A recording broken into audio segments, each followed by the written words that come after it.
वो गरीब परिवार की कहानी आप सब लोगों ने सुनी होगी, जिसमें 4 भाई थे और चारों में बहुत लड़ाई होती थी। पिता उनको समझाने के लिए एक एक लकड़ी देते हैं और फिर सब लकड़ियों को बांधकर तोड़ने की एक सलाह देते हैं। वो लकड़ी टूट नहीं पाती। ये उदाहरण, ये कहानी आप सब लोगों ने सुनी होगी, लेकिन हम इसको आजमाना नहीं चाहते शायद। आज दरअसल उत्तराखंड में जो स्थितियां हैं 2027 को लेकर, वो बड़ी गंभीर है।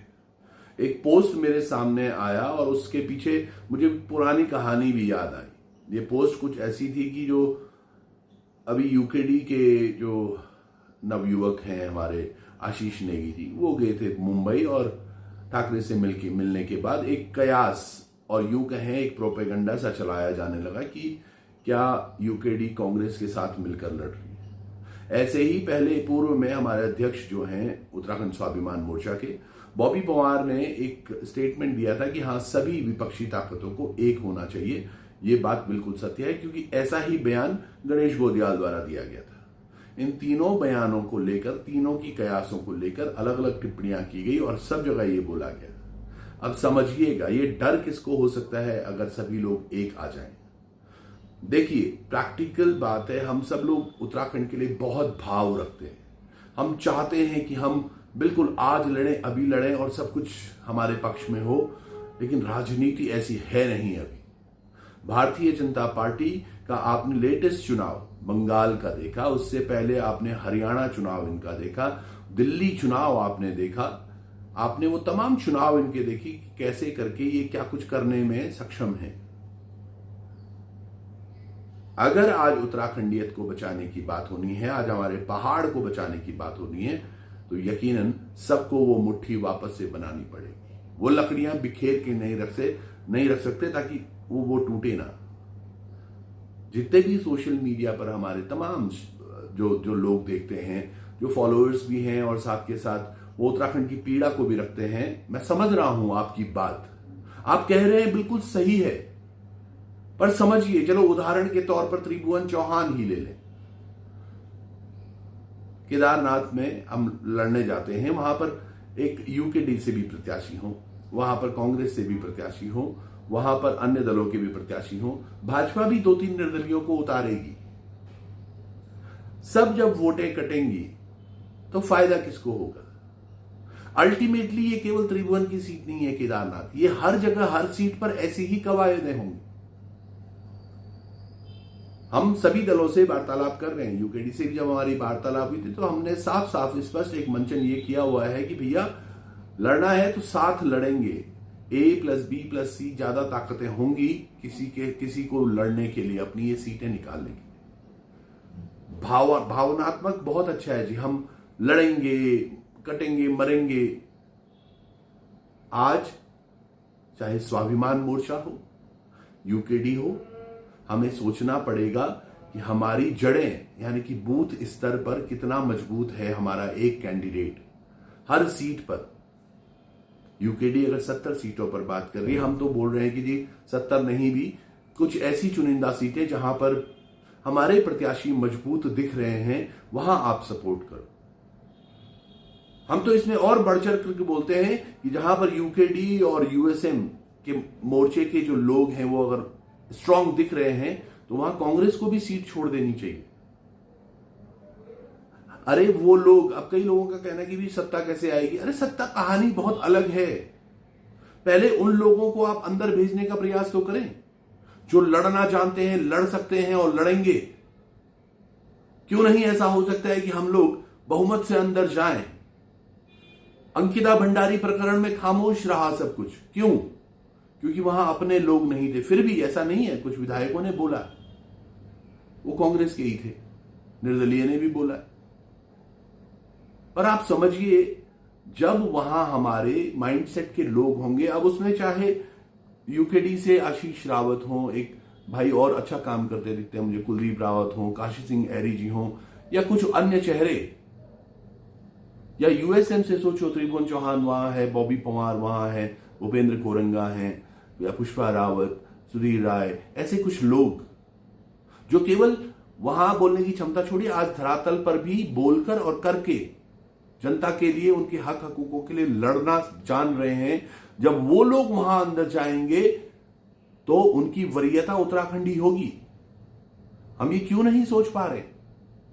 इंडिविजुअल लालच त्रिभुवन चौहान का या बॉबी पंवार का नहीं है। ये हमारा उत्तराखंड के लिए प्रेम है कि हमें वहां एक बार बैठ के तभी तो ये डिसीजंस, ये निर्णय लिए जा सकेंगे। हम सब लोग सोशल मीडिया पर देख रहा हूं मैं इधर उधर, सोचिएगा भूपेंद्र कोरंगा जी ने कल कितना अच्छा एक वीडियो में देख रहा था कि यूकेडी के कहीं झंडे उनको गिरे हुए दिखे, उन्होंने वो उठाए। स्वाभिमान है हमारे उत्तराखंड का।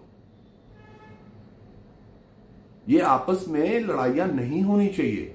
अगर हमारा लक्ष्य एक है तो हाँ, अगर लक्ष्य किसी को फायदा देना है तब क्या कुछ अलग हो सकता है, तब हम कुछ भी अलग सोच सकते हैं। कई लोगों का कहना है भाई साहब आप यूकेडी में विलय क्यों नहीं कर लेते, ये क्यों नहीं कर लेते। आप मुझे एक चीज समझाइए, कभी किसी देश पर अगर आक्रमण हो रहा है, जैसे अभी देशों में आक्रमण चल रहे हैं, कुछ देश अमेरिका के साथ खड़े हुए हैं, कुछ देश ईरान के साथ खड़े हुए हैं, तमाम चीजें हैं। क्या वो लोग ऐसे बोलेंगे कि ईरान भाई तू हमारे साथ आजा, साथ लड़ेंगे, मतलब हमारे ही अंदर आजा, हमारे में विलय कर जाओ? लड़ाई स्पष्ट है। हमें आज उत्तराखंड में अपनी पहाड़ियत को, अपने 5वीं अनुसूची के लिए, हमारे मजबूत भू कानून के लिए, पलायन के लिए, स्वास्थ्य के लिए, शिक्षा के लिए, रोजगार के लिए लड़ाइयां लड़नी है तो वहां अंदर जाना जरूरी है। ये केवल सोशल मीडिया पर बहुत ज्यादा फेम पाकर नहीं होने वाला। हमने अभी प्रधान के चुनाव में भी देखा, काफी हमारे अच्छे जानने वाले जो सोशल मीडिया पर अच्छा खासा प्रभाव रखते हैं, लेकिन धरातल पर नहीं जीत पाए। जब हम चुनाव लड़ रहे तब भी मुझे लग रहा है मेरे तकरीबन 1,90,000 फॉलोवर थे तब। आज 2,40,000 42,000 फॉलोवर हैं। पर ये फॉलोवर्स नंबर्स नहीं है वोटिंग के लिए। आप सब लोगों को अगर मजबूत करना है तो हर विधानसभा में उस मजबूत चेहरे को जो उत्तराखंड के लिए लड़ना चाह रहा है उसको मजबूत करने का प्रयास करें। सभी लोगों को एक ताकत बननी होगी ताकि हम इसको जवाब दे सकें जो सत्ता में बैठी हुई है और पागल हो गए हैं। ये नीट पेपर लीक होता है, क्या क्या मजाक बन रहा है आप देख रहे हैं। राजनाथ सिंह कहते हैं कि हमारे दल में वो यूपीए वाली परंपरा नहीं है कि इस्तीफा देने का। सीबीएसई का एक बच्चा जब अपनी कॉपी मांगता है और उसके बाद वो उसको एक्स पर ट्वीट करता है, किस तरह से बोला जाता है कि ये बच्चा पाकिस्तानी है। ये प्रोपोगेंडा मैनेज कर रहे हैं, किस तरह से कर रहे हैं वो हम सब लोगों को पता होना चाहिए। आज भारतीय जनता पार्टी को ये लगता है कि वो उनको हराया नहीं जा सकता, पर हराया जा सकता है अगर सब लोग एक ही तरफ सोचें। जैसे शिव प्रसाद सिंह जी हैं, उनकी एक पार्टी है राष्ट्रीय रीजनल पार्टी, समानता पार्टी है, एकता पार्टी, वो तमाम दल, सुराज सेवा दल है जोशी जी का, सभी लोग मिलके एक एक सीट, 2-2 सीट, 4-4 सीट, जहां आपकी, मतलब स्वाभिमान मोर्चा को तो साफ साफ लगता है जहां हमारे चेहरे मजबूत है हम केवल वहीं बात करेंगे भैया। जहां तक मुझे अपना पता है, आप समझिएगा, उत्तरकाशी में एक बड़ी कर्मभूमि रही है मेरी। उत्तरकाशी के हर गांव गांव तक, उत्तरकाशी हो गया, पुरोला हो गया, यमुनोत्री, गंगोत्री, सभी जगह बहुत अच्छे से घूमा हूं मैं। चमोली में बहुत अच्छे से घूमे हम, गांव गांव तक गए। रुद्रप्रयाग से मैं हूं। हम तो धारचूला, पिथौरागढ़, बागेश्वर, कपकोट, कहां नहीं गए। जहां जहां गए वहां कुछ प्रभाव तो डालेंगे, सब साथ चलेंगे, साथ मिलकर लड़ेंगे, तब जाके कुछ ताकतें आएंगी ना। ऐसा भ्रमित आप भी ना हो और अपने साथ साथ उन लोगों को भी भ्रमित ना करें जो आपके आगे देख रहे हैं। सबको साथ चलकर लड़ना होगा, यकीन मानिए। और अगर नहीं, केवल अपना एक अहम कि नहीं ऐसा नहीं करना, वैसा ही करना है जैसा हम सोच रहे हैं, तो फिर बहुत मुश्किल है।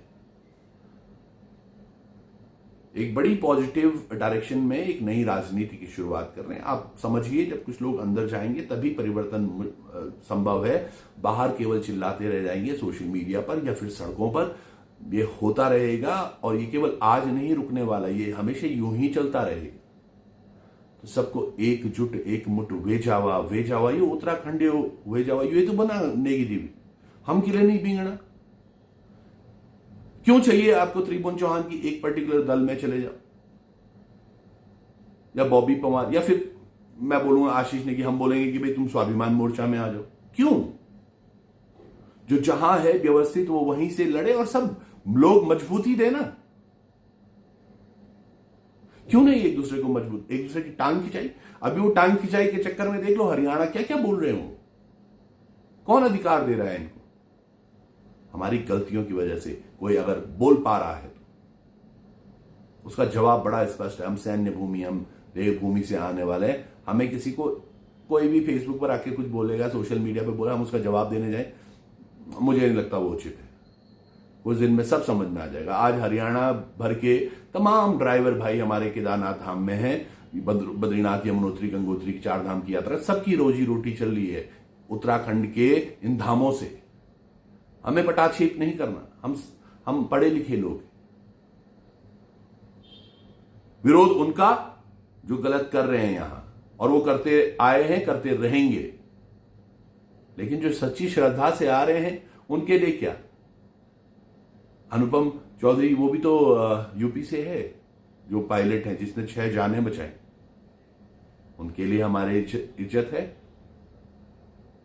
आज सुबह भी एक ड्राइवर भाई हरियाणा से थे, वो परेशान थे, वो सोनप्रयाग में।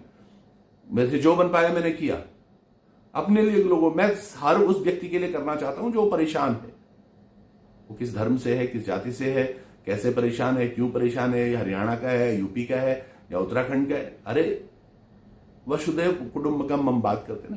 पर आज कुछ लोग हमारे दिलों में, हमारे मस्तिष्क में वो चीजें डाल रहे हैं जबरन, और अगर हम आज भी नहीं समझ पाए तो बहुत मुश्किल हो जाएगा। मेरी सबसे यही एक इच्छा है कि आप सब लोग समझें धरातल पर क्या हो रहा है, क्या महत्वपूर्ण है और कैसा किया जाना चाहिए। आप सब लोग समझदार हैं। सभी लोगों को आगे आना चाहिए, एकजुट, एकमुठ होकर लड़ना चाहिए, क्योंकि हमारा आज मकसद बिल्कुल साफ होना चाहिए। एक प्रतिद्वंदी है भारतीय जनता पार्टी, जिसको अगर यहां से नहीं हटाया गया तो अब की बार ये निरंकुश हो जाएंगे। आप देख रहे हैं तमाम मामलों में ये गलत को गलत बोलने के लिए तैयार नहीं है।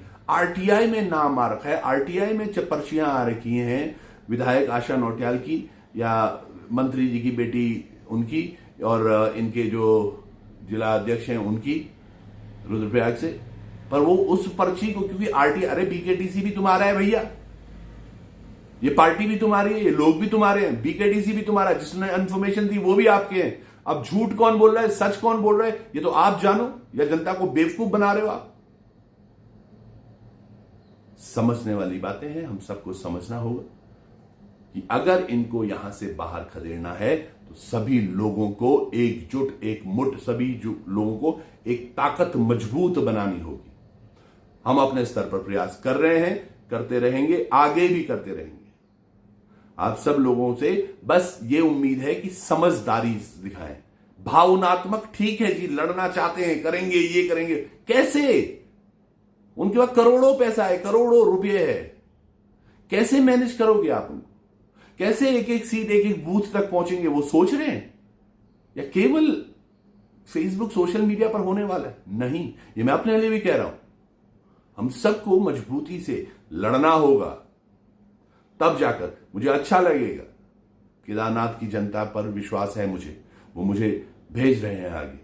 ये तो मैं इतना इत्तेफाक रखता हूं मैं, क्योंकि मैं पहले दिन, जिस दिन चुनाव खत्म हुआ और उस दिन से लेके अब तक लगातार घाटी में बना हुआ, हर मुद्दे पर मुखर हूं और हर जगह जरूरतमंद के साथ खड़ा हूं। गांव गांव में जाकर टीमें बना रहे हैं, बकायदा हम बूथ लेवल तक पहुंच रहे हैं।